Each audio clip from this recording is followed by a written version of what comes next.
Bonjour Françoise.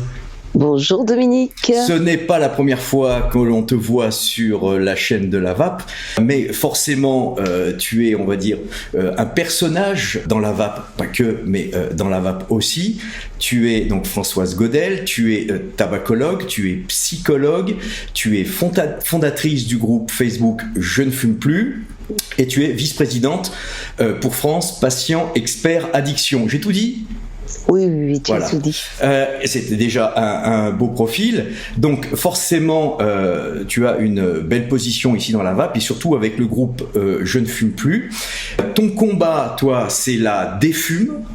Mmh. D'ailleurs, ce mot-là, je me souviens que pour la première fois, je l'ai appris, je l'ai lu sur ce groupe Facebook.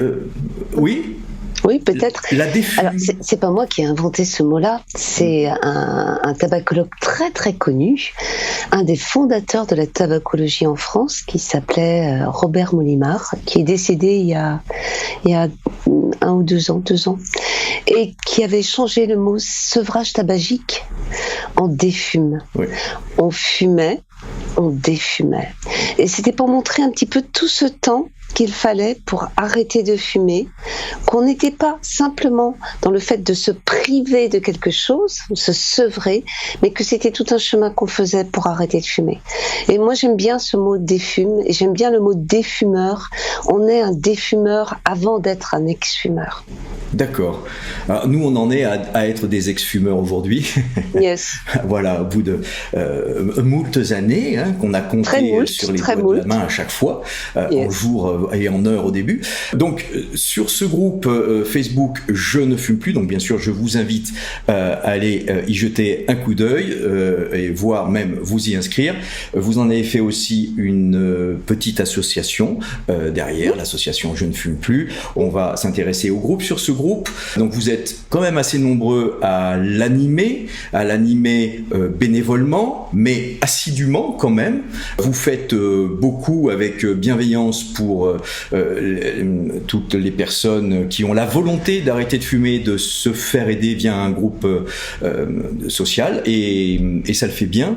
Tu aurais une idée de combien de personnes vous avez pu faire passer du tabac à ne plus fumer? Parce que je répète, il n'y a pas que la vape sur Je ne fume plus.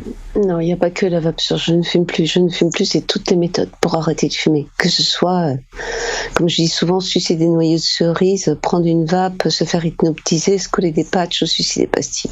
Qu'importe. L'important, c'est d'arrêter de fumer. Il y a eu plus de 40 000 personnes à passer sur Je ne fume plus. Alors, on fait des enquêtes, annuelles.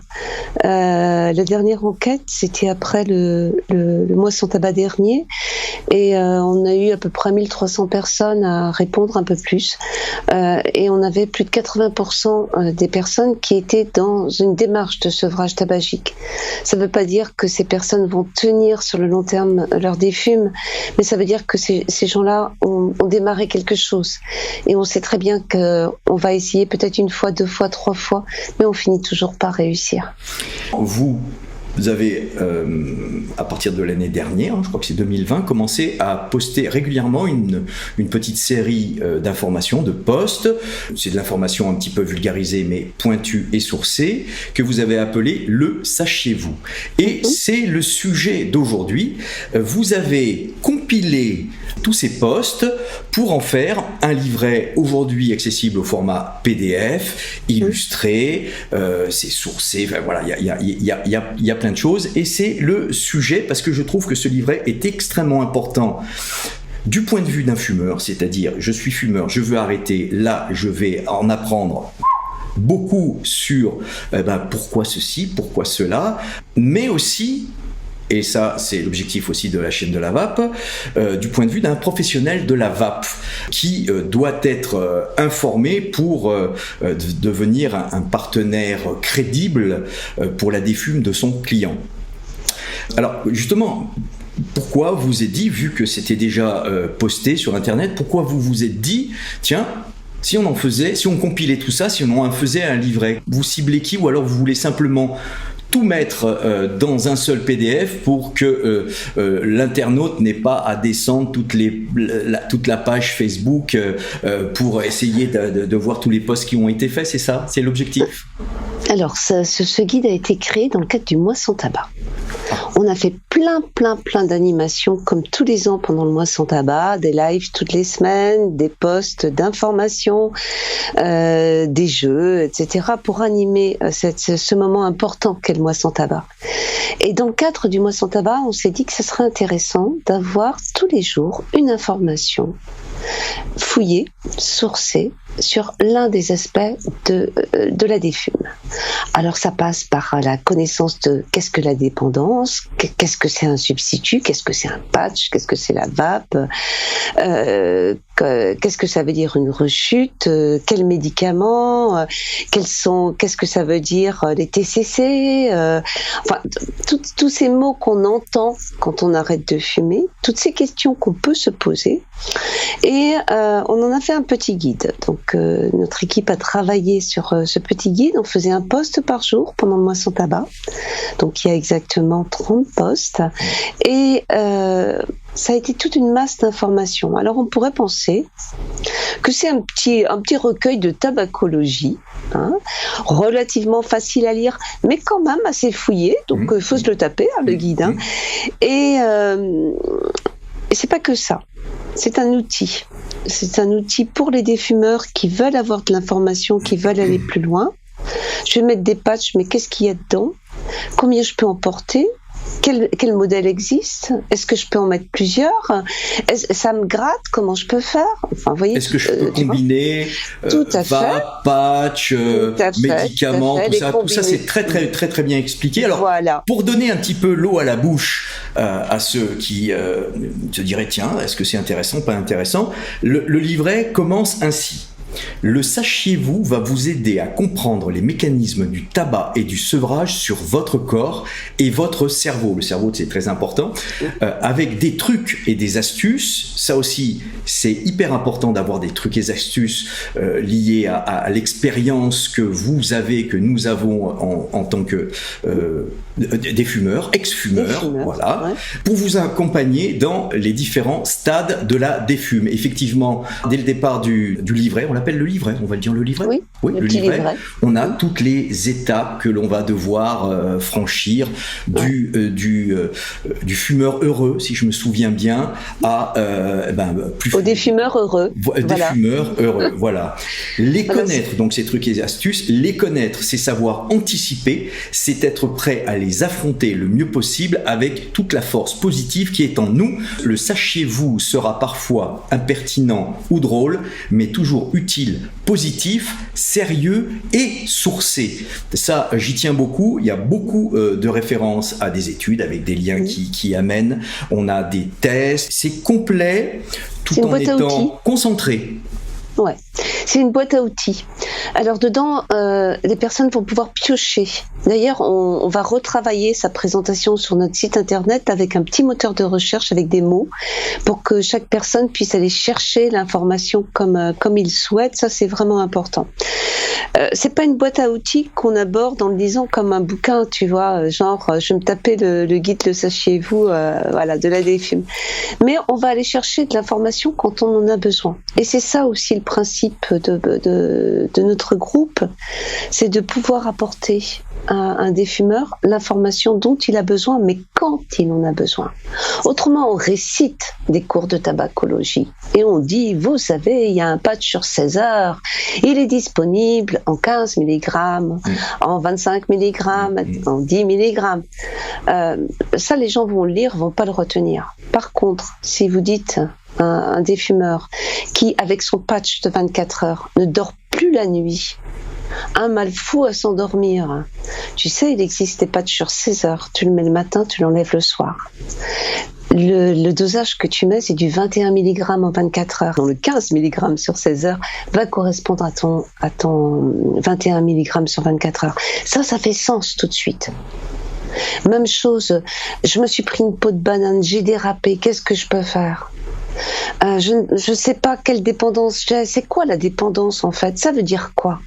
Toutes ces questions qu'on peut se poser quand on arrête de fumer, on a essayé d'apporter des réponses et avec un certain nombre de liens pour aller plus loin, pour mieux comprendre, pour mieux s'informer, pour mieux apprendre. Pourquoi ? Parce qu'arrêter de fumer, c'est un apprentissage. On apprend à arrêter de fumer. C'est comme le vélo ou l'arrêt du tabac. Et effectivement, on apprend plein de choses. Moi-même, j'ai été étonné dès le départ. Je suis fumeur, nous sommes fumeurs. Pourquoi fumer est presque un bonheur pour moi alors que je sais pertinemment que c'est plus dangereux ? Alors, la réponse que je trouve dès le départ, c'est que la chimie du tabac va jusque dans le cerveau dit reptilien.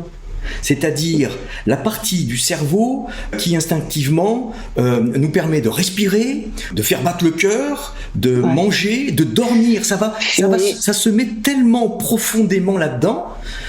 C'est incroyable. On pourrait croire que ça reste superficiel dans le cerveau, mais non, ça va à la base. Et Molimar, dont on parlait tout à l'heure, l'a très bien expliqué, en expliquant que fumer, par le fait de répéter ce geste et ce plaisir, cette notion de plaisir qui arrive en shoot au cerveau, la répétition, 1 fois, 2 fois, 100 fois, 1000 fois, 10 000 fois, fait que ça devient un acte automatique. Et notre cerveau nous dit respire, nous dit mange, mais nous dit aussi fume. On a vraiment intégré le fait de fumer comme un acte automatique, ce qui fait que quand on arrête de fumer, on a les poètes, mais grave, on a vachement peur. Moi, je me disais, quand j'ai arrêté de fumer, mais putain, comment je vais faire pour survivre à ce truc-là ? J'ai même été pensé, mais comment je vais faire pour respirer, quoi ? Parce que fumer, ça marque en plus tout le chemin de la respiration. Donc, c'est un truc qui va au plus profond de nous-mêmes, au plus profond de nos intimités psychiques. Hein. C'est ça. Et donc, du coup, l'arrêt du tabac, c'est parfois pas du tout une mince affaire. Et c'est pour ça que je dis que c'est un apprentissage, parce qu'on apprend petit à petit à renoncer au tabac et à très bien vivre sans d'ailleurs. Alors, les auteurs de cette compilation, et aussi de beaucoup des posts dont il est issu, sont Laurent Caffarel, Ingrid Rotolo, et on a de jolies illustrations de Mathilda Rotolo, c'est joli. Jennifer Sion a participé à ce guide. J'ai oublié de dire Jennifer ? Oui. Oh, Jennifer, excuse-moi Jennifer Sion, bien sûr. Eh bien écoute, on va les interviewer, on va parler avec eux, vu que ce sont les auteurs qui s'y sont collés. Ça a duré longtemps, cette compilation, ça a mis du temps. Alors, donc il y a eu 1 mois pour écrire et poster les articles du guide de Sachez-vous sur le groupe Je ne fume plus. Et ensuite, nous avons accueilli un stagiaire, Antoine, qui a mis 1 semaine à mettre en ligne les articles sur notre site internet. D'accord. Bon, allez, on va passer à Ingrid et Laurent, et je te dis à très bientôt. J'espère peut-être sur le Vape Expo au mois d'octobre s'il y a lieu. On verra bien. On verra bien. On est toujours dans cette expectative infernale. On croise les doigts. Merci Françoise, à très bientôt. À bientôt. Salut. À bientôt Dominique. Bonjour Ingrid. Bonjour Dominique. Bonjour Laurent. Bonjour Doumé. Je vous présente tous les deux. Bon, vous êtes assez connus sur les réseaux sociaux sur lesquels vous êtes très actifs, notamment sur le groupe Je ne fume plus. Laurent Caffarel, tu es donc certifié patient expert en addictologie. Oui. Ingrid Rotolo, je dirais idem. C'est ça, je me trompe pas ? Un petit peu moins. Un petit peu moins en cours. Ce qui compte beaucoup aussi, mis à part le diplôme d'addictologie, c'est, pour moi, je trouve, c'est patient expert. Pour ceux qui ne savent pas ce qu'est patient expert, Laurent, tu nous en dis un petit mot ? Qu'est-ce qu'un patient expert ? Un patient expert, c'est quelqu'un qui souffrait d'une addiction, qui s'en est sorti. Dans mon cas, par exemple, c'était le tabac, que j'ai arrêté avec la vape. Et puis, qui a décidé, en fait, de faire de son parcours un outil et de partager son expérience avec les personnes qui essayent de quitter leurs addictions, tout simplement. Voilà. D'accord. Donc... Et pour appuyer cette expertise, il y a quelques études derrière pour avoir la certification en addictologie. Oui, alors tous les parcours sont différents. D'abord, ça dépend des addictions, évidemment. Dans mon cas, on m'avait préconisé effectivement de passer un diplôme universitaire pour valider de manière académique en fait mes connaissances, ce que j'ai fait l'année dernière. Et voilà. Auparavant, j'avais suivi un DU de tabacologie aussi. Donc voilà. Voilà. Donc vous êtes vraiment expert. Ingrid, eh bien, pareil, en cours de route, on va dire. Tout à fait, pour les mêmes préconisations.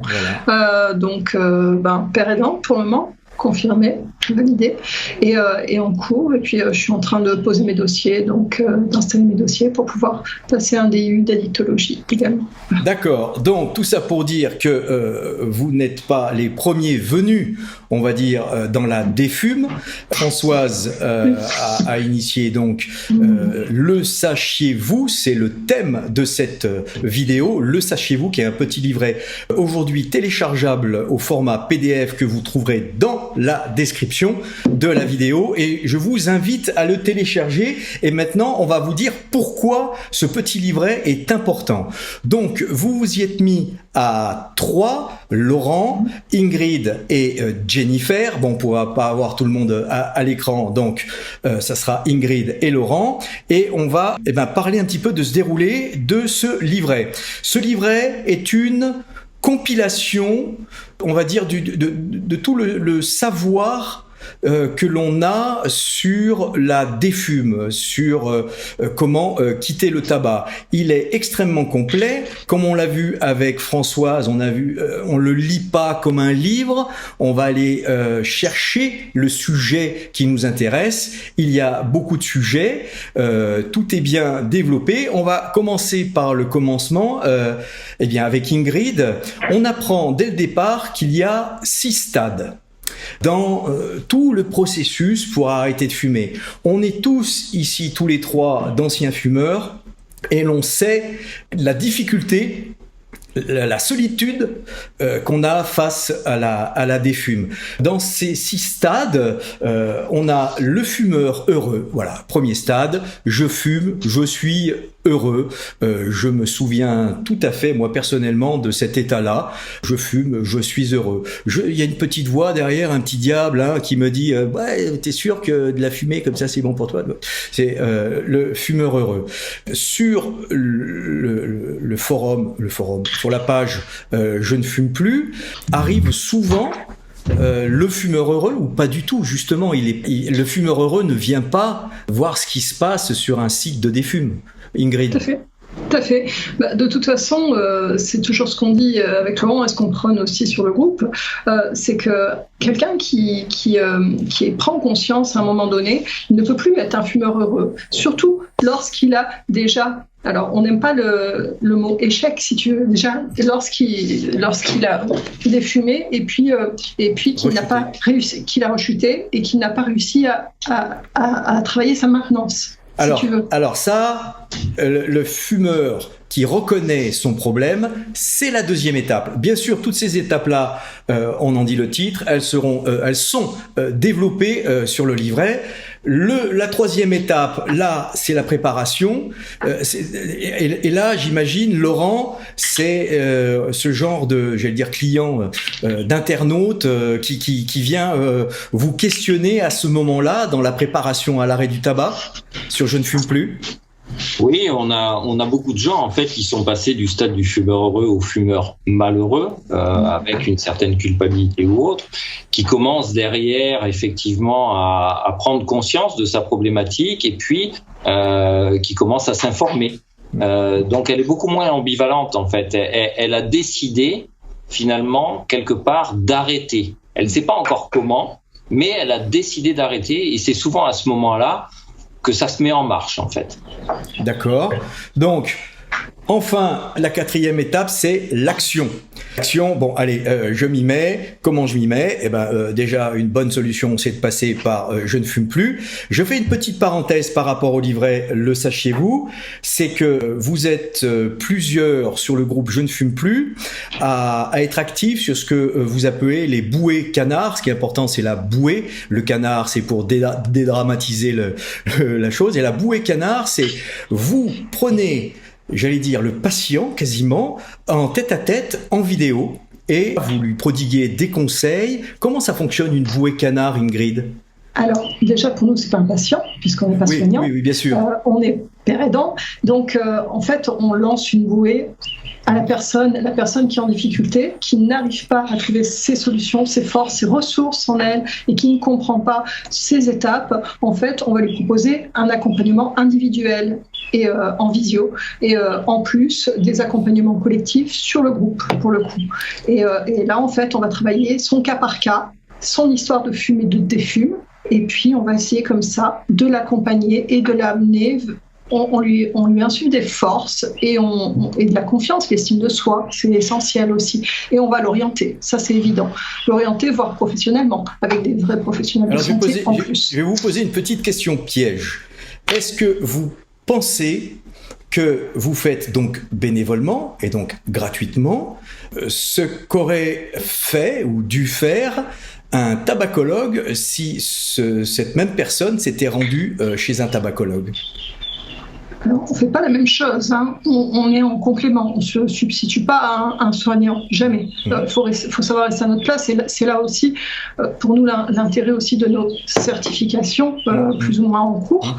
Non, nous, on collabore avec, on est une pièce de plus. En fait, on va être des éclaireurs, comme je dis toujours, il y a une route, et nous, en fait, on va être l'éclaireur, on balise le terrain tout autour de la personne, tout simplement, au maximum. Et pour ça, il faut lui donner des repères et de l'information factuelle.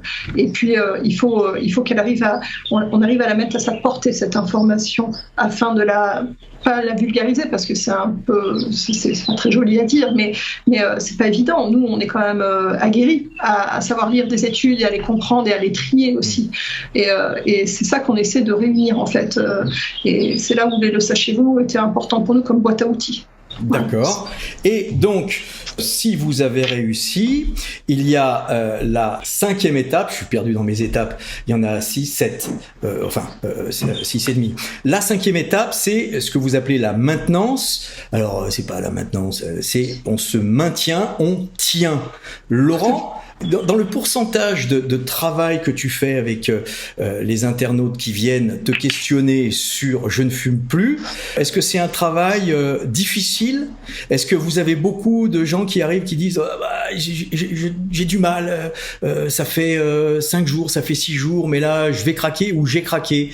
Et vous avez un boulot presque psychologique, voire psychanalytique derrière, non ? Alors en fait, la maintenance, on est au-delà de quelques jours et quelques semaines. La maintenance, c'est à partir du moment où on a véritablement arrêté de fumer depuis suffisamment longtemps, et puis on sait qu'il y a des caps à passer, hein. On a le cap des 1 mois, enfin la première semaine, le 1er mois, le 3e mois, le 6e mois, et comme le dit d'ailleurs si bien Françoise, la défume c'est de la dentelle, et puis c'est une course de fond, c'est pas un sprint. Hein, souvent les gens se disent ça y est, j'ai arrêté, et puis ils commencent à diminuer leur substitution ou à enlever de la nicotine dans leur vape, etc.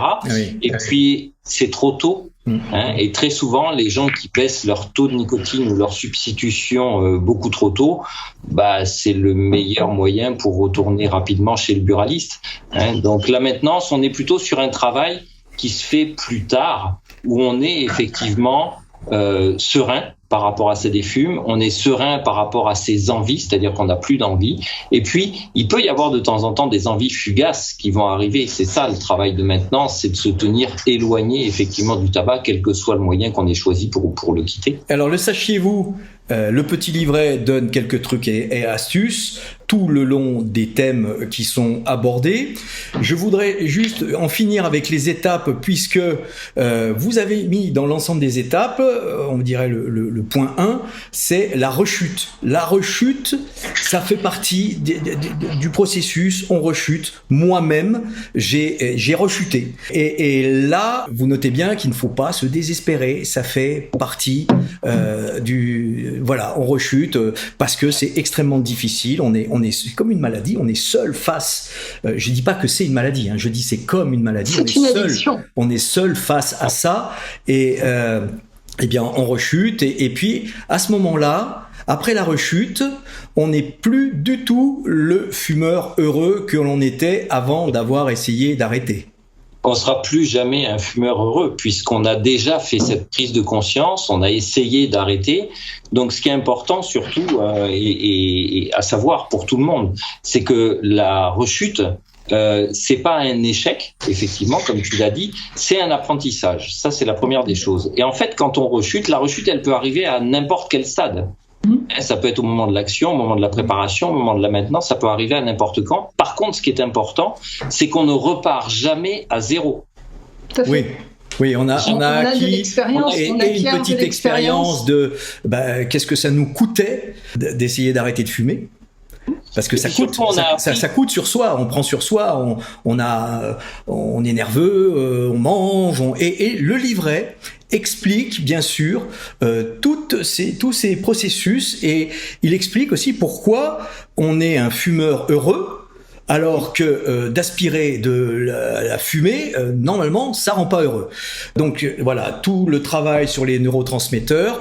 Le livret est extrêmement bien sourcé. Vous allez trouver quasiment toutes les 5 lignes un lien qui vous amène sur l'étude qui est décrite et pourquoi Ingrid ou Laurent ou Jennifer vous avez dit ceci ou cela. En fait, vous avez compilé dans le livret tout le savoir, et pas bien sûr que sur la vape. Je ne fume plus, bien sûr, reconnaît la vape comme un outil magnifique pour arrêter de fumer, mais il n'y a pas que la vape, il y a tous les moyens. Mais alors quand je dis tous les moyens, c'est vraiment, ça va même jusqu'à la sophrologie. Vous avez extrêmement tout listé avec le bénéfice et les inconvénients. Et surtout, ce que vous avez fait, c'est est-ce qu'on peut les associer ensemble? Est-ce que c'est utile? Est-ce que ça va aider d'associer la vape avec des patchs au départ ou pas au départ? On apprend tout ça, et du coup, ce livret qui a été fait, on va dire, au début dans l'objectif d'être un outil pour le groupe Je ne fume plus, et devient un outil, je dirais, essentiel pour tous les détaillants, tous les professionnels de la cigarette électronique. Ils vont trouver toutes les réponses aux questions que leur posent leurs clients, et qui clients, là du coup c'est des clients, et qui des fois bug un peu dessus ou répondent un petit peu n'importe quoi. Là, amis professionnels de la vape, vous allez trouver vraiment toutes les réponses, et avec certains trucs et astuces. Alors, dès le départ, on va parler de la dépendance, l'ensemble de la chimie du tabac via les neurotransmetteurs. Bien sûr, on devient heureux parce qu'il y a de la dopamine, là, il y a de la noradrénaline, il y a de la sérotonine, tout ça, ça rend heureux. Mais on est faussement heureux, on est leurré. Le tabac leurre le cerveau. Je commence à parler tout seul, mais est-ce que vous êtes d'accord avec ça? Oui, c'est bien. Dit à ta manière, c'est bien. Voilà. Alors, il y a on apprend qu'il y a plusieurs dépendances: la dépendance physique, la dépendance psychologique, la dépendance comportementale. Ingrid, la dépendance comportementale, tu nous en parles un petit peu? La dépendance comportementale, c'est celle dont les gens pensent être le plus atteints, enfin, si je puis dire, au départ. Ouais. C'est plus les autres qui sont méconnus, pour le coup. Et c'est là où, quelquefois, certains peuvent être aussi critiques face à la vape, en disant oui, mais le comportement, je garde mon truc dans la main, tout ça. Et en fait, ça va au-delà de ça. Est-ce qu'on peut dire que la dépendance comportementale, c'est celle qui fait que on a pris l'habitude de se faire une petite clope après son café? Oui, mais complètement. Si on imagine, on le voit tous les jours, certains vont nous dire comment j'enlève ma cigarette du matin au réveil. Alors là, on va trouver des trucs et astuces en fonction du mode de vie de la personne. La personne qui rentre le soir du travail, elle a eu, je vais prendre une femme, elle est prostituée, et qui va voir les gamins, elle les a ramenés d'école, elle fait le dîner, il y a les douches, les devoirs, et puis elle va se dire, je vais m'octroyer mon moment de pause à moi, celui qui me détend. Je fais comment pour combler ça, parce que c'était mon moment particulier, par exemple. Et on va essayer de trouver des choses comme ça, et on va travailler tout ça, et on va essayer d'expliquer tout type de dépenses. D'accord. La dépendance comportementale, c'est aussi, pour prendre un exemple simple, c'est par exemple la personne qui était fumeur, qui avait l'habitude de fumer sa cigarette en attendant son bus. Oui. Le jour où elle arrête de fumer, elle va s'apercevoir que instinctivement, parce que son comportement est fait comme ça, même si elle a décidé d'arrêter de fumer et qu'elle est en phase d'arrêt, elle va mettre la main dans sa poche à la recherche de son paquet, parce qu'elle attend son bus. C'est vraiment une problématique. Donc on est sur des modifications de comportement qu'on explique avec des études sur Skinner et sur un certain nombre de choses, Pavlov et quelques autres. Donc devenir non-fumeur ou ex-fumeur, c'est aussi travailler sur soi et travailler sur son comportement. Pas que, puisqu'il y a aussi la dépendance physique et la dépendance psychologique, mais le comportement, c'est un facteur important. S'arrêter par n'importe quel moyen, que ce soit les patchs, les gommes, la vape, c'est pas magique. Non, c'est pas de la magie.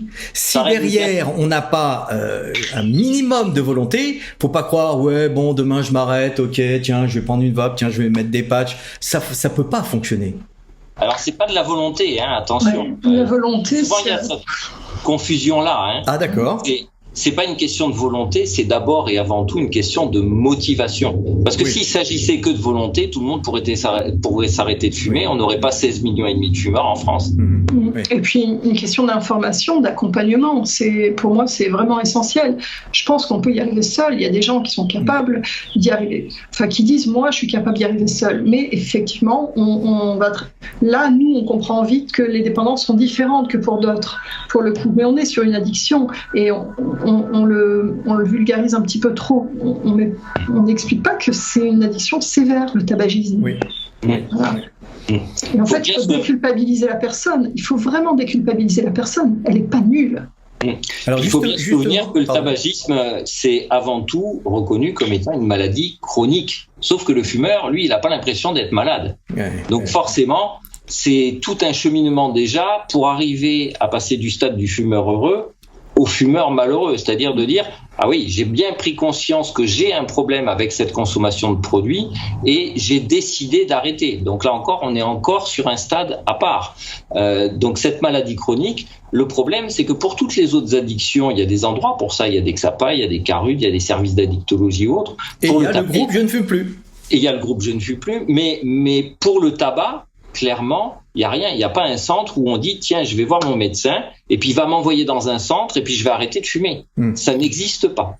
Ça existe pour l'alcool, ça existe pour la cocaïne, ça existe pour tout un tas d'autres produits, mais pas pour le tabac. Pour le tabac, il y a le médecin et puis il y a le tabacologue qui va effectivement accompagner. Et puis il y a les groupes de soutien, comme Je ne fume plus, où là effectivement on a des personnes qui de toute façon n'iraient peut-être pas voir un tabacologue, n'iraient peut-être pas en parler avec leur médecin ou leur pharmacien, et qui du coup viennent chercher de l'aide auprès de personnes simplement qui ont arrêté pour avoir des retours d'expérience. Et on voit que on a beaucoup de posts comme les témoignages qui font partie des posts les plus lus en fait, parce que les gens sont à la recherche de ce partage d'expérience et de dire ah ben tiens ça me ressemble, ah ben lui il a fait comme ça et peut-être ça pourrait bien m'aller, donc je vais essayer de faire comme ça. On parlait tout à l'heure de la dépendance comportementale, par exemple la clope avec le café du matin, la règle des 3 C, café, clope, caca. Comment j'arrête cette clope? On parlait de trucs et astuces. Il y a plein de choses. On peut éviter de boire le café et le remplacer par une autre boisson, un jus de fruits, un verre de lait, autre chose. Oui, mais je suis addict au café aussi. Ouais, mais on peut. Mais tu vas le prendre plus tard. On peut aussi prendre un confort. Moi, j'ai toujours tendance à dire, vous avez un smartphone, vous avez des alarmes, très bien. Vous mettez sur votre table de nuit un petit verre d'eau, prenez un substitut, qu'il soit oral ou que ce soit la vape, ça va dépendre. Vous essayez de mettre votre alarme 15 minutes ou 20 minutes avant de vous réveiller habituellement. Prenez votre confort. Si vous n'avez pas un patch transdermique qui va faire le job la nuit, essayez au moins de boire un verre d'eau, vaper 5-6 bouffées le matin, vous rendormez et puis vous allez vous lever ensuite. Et après, vous verrez, quand vous arriverez proche de votre machine à café, déjà vous serez déjà apaisé. Ensuite, on peut compléter ça, évidemment, on va compléter souvent avec des substituts oraux, parce que là, on est quand même sur des fortes dépendances. La plupart du temps, quand on a des cas au quotidien, on n'est pas sur... on est sur des personnes qui ont eu un parcours, qui ont eu des expériences, qui ont rechuté et qui sont... en fait, ils sont un peu traumatisés de leur rechute la plupart du temps. Oui, moi je Donc, me souviens, en fait, je suis pas capable. Tellement mauvaise conscience d'avoir rechuté. Moi-même, je me sentais très mal. On va trouver dans le livret, alors bien sûr, tout ce que vous dites est très bien expliqué, développé, mais pas trop. C'est pas un bouquin de 500 pages. Il y a une centaine de pages où, je vous le rappelle, on va lire, on va aller chercher ce qui nous intéresse dans le livret. On va y trouver aussi des tests, des liens vers des tests. Oui. Pour tiens, je suis fumeur, je vais avoir un test qui va au résultat me dire si effectivement je suis un fumeur bien. Ou alors, si j'ai... Voilà. Ce test, principalement, s'appelle le test de... Fagerström. Comment ? Fagerström. D'accord, voilà. Mais c'est pas le seul, en fait. Non, il y a toute une somme de tests tout le long du livret, et je vous invite à aller les faire. C'est très intéressant parce que je suis comme ça, j'étais comme ça, ou c'est extrêmement intéressant. Et bien sûr, ce sont pas des tests qu'on va trouver dans Marie-Claire. Non, ce sont des tests de professionnels de santé. Voilà, je veux dire, nous, on va juste là encore. C'est quelque chose de sérieux. Et ce qui est important, en fait, sur ces tests, c'est que ça permet à la personne de regarder en fait quel est son profil. On parlait des dépendances tout à l'heure. Suivant la dépendance principale, ou 2 dépendances ou 3 dépendances, l'ensemble des produits qu'on consomme et pour lesquels on devient addict, ça dépend toujours de la personne, avec son histoire, son éducation, etc. Et puis il y a le facteur environnemental. C'est tout ce qui va toucher au comportement. C'est je suis à l'apéro avec des copains et ils sont tous fumeurs, ça appelle la clope, etc. Bien sûr. Et puis après, il y a le 3e facteur, c'est le produit en lui-même, c'est la rencontre avec le produit. Donc c'est toujours 3 facteurs. L'intérêt de ces tests-là, c'est de se rendre compte justement quels sont les points sur lesquels il faut qu'on appuie pour favoriser son arrêt et pour qu'on aille vers une défume plus confortable. C'est ça l'intérêt des tests. Et puis aussi, là encore, ça va emmener encore à une réflexion.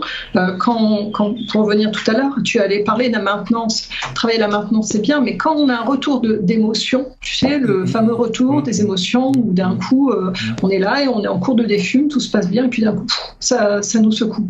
Et à l'époque, qu'est-ce qu'on faisait ? On ne sait pas pourquoi, mais on allait recloper. C'était logique. Donc là, il faut en parler. Les gens, en fait, les personnes arrivent on essaie de les aider à nous en parler pour qu'on puisse, ou en collectif, ou en individuel, aller à leur redonner, les recentrer en fait, encore au cas par cas. Là, toi, tu vis telle émotion à tel moment. Pourquoi ça a généré ça ? Pourquoi, à ce moment-là, ça a fait un redite en mémoire ? Pourquoi ? Tiens, ça t'a ramené au tabac et là j'ai envie de cloper. Ça fait 6 mois que je m'en suis sortie, ça allait très bien et puis là c'est insupportable, je dors plus, j'en rêve la nuit, j'ai envie de fumer. Le sujet qui nous intéresse, c'est la vape. Je rappelle que sur Je ne fume plus et que dans ce livret Le sachiez-vous, c'est le titre du livret Le sachiez-vous, toutes les méthodes sont abordées. Pas que la vape, mais toutes les méthodes sont abordées. Ce qui nous tient à cœur sur la chaîne de la vape, on va parler un petit peu de vape. Et le sujet sur la vape commence par un rappel que je vais lire. J'ai trouvé intéressant. En France, aucun type de vaporisateur personnel de nicotine ne dispose d'une autorisation de mise sur le marché. Entre parenthèses, l'AMM, autorisation de mise sur le marché. Il ne peut donc être vendu en pharmacie car il ne figure pas sur la liste des produits dont la délivrance y est autorisée. Alors, ça fait un peu peur, mais si on schématise, Laurent, qu'est-ce que ça veut dire ? Ça veut dire simplement qu'un médecin ne peut pas prescrire la vape. Et d'un autre côté, comme ça ne fait pas partie des produits qui peuvent être prescrits, qui disposent d'une autorisation de mise sur le marché, ça interdit aux pharmaciens de le mettre en vente. Et c'est un sujet important, parce que si on se souvient de 2013, on s'est battu à l'époque, ça fait longtemps que je vape quand même, on s'est battu à l'époque justement pour que la vape ne devienne pas un médicament et tombe dans l'escarcelle des labos. Tout comme on se bat pour éviter que la vape tombe dans la main des cigarettiers. D'accord. Ouais, d'accord. Il ne faut pas oublier que quelqu'un qui essaye d'arrêter de fumer, la première des choses qu'il ressent, c'est la peur de ne pas y arriver. Ça, c'est la première des choses. Ça veut dire que quand il pousse la porte d'une boutique de vape, et qui ressort avec un matériel qui n'est pas adapté à la défume, avec un taux de nicotine qui ne va pas lui permettre effectivement d'avoir une défume confortable, c'est un client de gagner pour son buraliste parce que c'est là qu'il va retourner. Et si on a de la chance, on le récupère. Soit avec un groupe d'autosupport, d'entraide, soit une autre boutique parce que quelqu'un va dire « Ah, mais tu sais, moi, j'ai rencontré quelqu'un, il ou elle m'a bien conseillé. Ça s'est bien passé, ça m'a pas coûté trop cher, je consomme pas des tonnes je vais pas aller faire un die ou que sais-je. Et en fait, mon flacon, il me dure tant de jours, j'ai pas l'impression qu'ils sont là pour le fric. Enfin, je suis un peu c'est un peu vulgarisé, mais c'est un peu ça. Et j'ai eu la chance de rencontrer des gens en boutique, mais beaucoup, que j'ai pu accompagner. Et c'était pertinent, mais je leur disais, vous savez, si l'accompagnement est bien fait, si les conseils sont bien fournis, la vape, ça peut vous cueillir, tout simplement. Et je leur disais, surtout le maître mot, ne vous mettez pas de pression. On part sur ça, vous continuez de fumer, vous vapez. Vous continuez de fumer, je prodiguais quelques conseils. Et puis, c'était assez fréquent qu'ils arrivent en revenant quelques jours après pour un flacon en disant « j'ai plus fumé, c'est dingue !» Et là, je les encourageais, je disais « mais bravo, super !» Et alors, ça s'est passé comment ? Vous aviez raison, j'ai plus envie de fumer, ou j'en ai fumé une là. Et puis en fait, après, on bidouille. En fait, on réadapte, on réajuste. Justement, il y a tout un... Page 73, j'ai bien noté, le thème de la rechute qui est abordé. On en a parlé tout à l'heure. J'aime bien la phrase que vous avez mise dès le départ, une phrase de Nelson Mandela qui disait « Je ne perds jamais, soit je gagne, soit j'apprends ». Voilà, ça résume bien tout ce que vous venez de dire sur la rechute. J'invite vraiment les fumeurs, les vapoteurs curieux, même ceux qui ont vraiment arrêté de fumer, à lire ce petit livret. Vous allez apprendre plein de choses, peut-être des choses que vous ne soupçonniez pas de vous-même, de l'effet qu'a pu faire le tabac. On va trouver aussi tout un ensemble de pages sur qu'est-ce qui se passe quand je m'arrête de fumer à la première demi-heure, enfin les premières minutes, la première demi-heure, la première heure, premier jour, la première semaine, et tout ça jusqu'à 10 ans, c'est ça ? Oui. 10 ans, voilà. Tout ça pour dire que, il va falloir au moins 10 ans pour essayer de se remettre, selon les cas, bien sûr, des dégâts qu'ont pu faire le tabac sur nous. Et c'est important ce que tu dis parce que en plus, il y a une chose qui est vraiment, vraiment importante, c'est que on obtient des bénéfices lors de l'arrêt du tabac, quel que soit son âge. Ça veut dire que même si j'ai 65 ans, 70 ans et que j'ai envie d'arrêter de fumer, j'aurai un bénéfice sur ma santé. Et sur beaucoup plus de santé qu'on ne le pense préalablement. Oui, alors justement, Ingrid, toi, je sais que c'est toi qui as écrit, qui a développé ça, sur les maladies, toute la plomberie gastrique. Digestive et intestinale. Voilà. Et on y apprend que finalement, si j'ai bien compris, que le tabac crée plus de problèmes gastriques que de problèmes pulmonaires. Alors oui, parce qu'en fait, on pense toujours qu'on est majoritairement sur des problèmes pulmonaires et cardio, mais pas que. Au-delà des cancers digestifs, intestinaux, parce qu'il y en a et c'est une réalité. Donc on les a considérés. Évidemment, on a mis les statistiques et des études qui allaient en ce sens. On a beaucoup d'incidences avec le tabagisme. On va avoir beaucoup de personnes dans le monde qui vont souffrir de colopathie fonctionnelle aussi, de problèmes aussi autres digestifs, et puis de maladies qu'on appelle MICI, maladies chroniques, qui vont être Crohn. Ce sont des maladies auto-immunes, Crohn et rectocolite hémorragique. D'accord. Et là encore, ça se traite autrement, pas du point de vue des traitements, mais du point de vue de la défume, parce que elles ont toutes les deux des spécificités. Crohn, c'est jusqu'à peu, on disait, et c'est encore dans les stats actuellement, c'est la seule maladie auto-immune actuellement qui proscrit la nicotine, alors que la rectocolite hémorragique, qui est sa cousine, va demander de la nicotine. Alors je fais vraiment court. Hein, oui, d'accord. Donc, c'est très pointu, c'est développé, et tu l'as développé dans le livret. C'est important. Je l'ai appris. J'ai appris, moi, dans le livret, au bout de 8 ans de communication dans la VAP, que effectivement le tabagisme crée beaucoup de problèmes gastriques. C'est facile à comprendre, hein. On tire sur une clope, et bien on avale de la fumée et on avale tous ces produits. Ils sont pas listés, mais voilà, il y en a 4000, je crois, 2008 ou 4000. Enfin voilà, c'est énorme. Voilà, il y en a beaucoup. C'est énorme le nombre de produits consommés donc dans l'estomac, les intestins, les poumons, de partout. Voilà. Et donc on apprend pas mal de choses. Laurent, toi, le thème de ton mémoire, c'était le tabac et les troubles mentaux. Voilà, tout ça pour dire que vraiment beaucoup de choses sont développées, mais extrêmement bien sourcées. Vous allez à chaque fois avoir un petit lien qui vous amène vers l'étude qui est citée. Les troubles mentaux, on n'y pense pas souvent. Est-ce que déjà être fumeur, c'est être dans un état de trouble mental ? Alors en fait, non. Le tabagisme, c'est une maladie chronique, mais c'est pas une maladie mentale. Par contre, les personnes qui souffrent de troubles mentaux, il y a des lieux communs. On pense souvent que les personnes qui souffrent de troubles mentaux, elles sont pas capables d'arrêter. C'est un reflet commun qu'on retrouve même chez les soignants d'ailleurs. Or, il s'avère que on a fait différents essais pour s'apercevoir que ce qui se passe réellement, c'est que les personnes qui souffrent de troubles mentaux, quand elles rentrent dans une structure de soins, ils y vont pas pour le tabac. Et donc le tabac est laissé de côté. Et c'est pour cette raison, effectivement, qu'on considère à tort qu'ils sont pas capables d'arrêter. Dans toutes les études qui ont été faites, et pour certaines qu'on a listées d'ailleurs, on s'aperçoit de quoi ? On s'aperçoit que si on leur donne les moyens, si on leur donne l'information, si on les accompagne, ils sont tout aussi capables que n'importe qui d'arrêter de fumer. C'est pour ça d'ailleurs que j'ai fait le mémoire. D'abord parce que les personnes qui souffrent de troubles mentaux, c'est quelque chose qui me touche de près dans mon entourage. Ça, c'est la première des choses.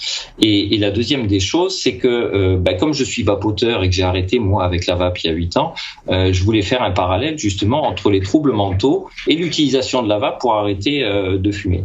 Et il s'avère que on a différentes études qui ont été faites et qui montrent bien que oui, la vape, ça sert aussi les personnes qui souffrent de troubles mentaux à arrêter de fumer et dans les mêmes conditions avec le même pourcentage statistique de réussite.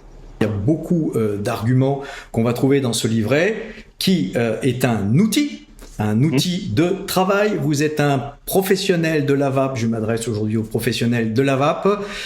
Absolument doit être ce livret, le sachiez-vous, sur votre tablette, sur votre smartphone, sur votre ordinateur, parce qu'on l'a pas en version papier, mais ça devrait être votre Bible à lire tous les soirs. Non, c'est très important. On a plein d'informations. Par exemple, vous avez une cliente enceinte. Qu'est-ce que vous allez pouvoir lui dire parce qu'elle va avoir peur? Bien sûr, elle a passé la porte de votre magasin, donc elle a une petite idée. À vous de la conforter ou pas, à vous de lire la vape et les femmes enceintes, la nicotine et les femmes enceintes, etc., etc. Tout ça, bien dans 124 pages, je me souviens bien, voilà, 124 pages. Ces 124 pages sont illustrées. On va trouver quand même, c'est pas que du texte, sont illustrés par Mathilda Rotolo, qui nous a fait de bien jolis dessins, qui sont charmants et puis voilà, qui ont plein de sens. Le livret se termine par le jeu de la défume. Ouais. Voilà. Ouais, bien que ce ludique. Voilà, donc voilà, on apprend beaucoup de choses, c'est ludique, c'est extrêmement sourcé. Je rappelle, comme on l'a dit avec Françoise au début, le livret est une compilation d'un ensemble de posts que vous avez mis sur le groupe Je ne fume plus. Dans la synthèse que l'on doit faire ici, en plus de ce livret, faites-vous aider. Bien sûr, vous allez possiblement avoir la force d'arrêter sans aide. Il y en a beaucoup qui ont réussi, mais ceux qui arrivent à arrêter sans aide rechutent beaucoup plus facilement. Je me trompe? Non, c'est une réalité. Non, Puis, surtout, oui.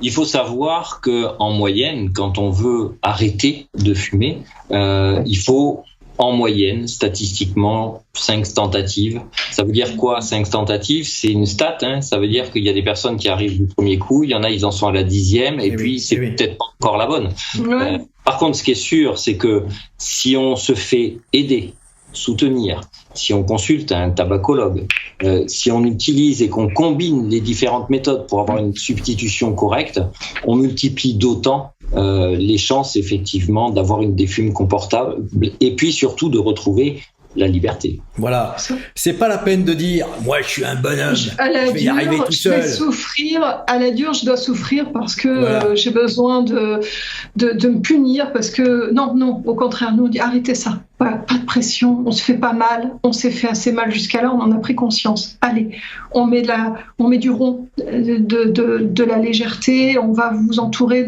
on vous met dans un cocon, et on va vous accompagner vers le confort. Voilà, allez, n'hésitez pas à aller sur le groupe Je ne fume plus. Là, vous allez trouver de la bienveillance. Vous ne serez pas jugés puisque, je rappelle, par exemple, Laurent et Ingrid sont des patients experts, c'est-à-dire qu'ils sont passés par là où vous êtes passé vous-même.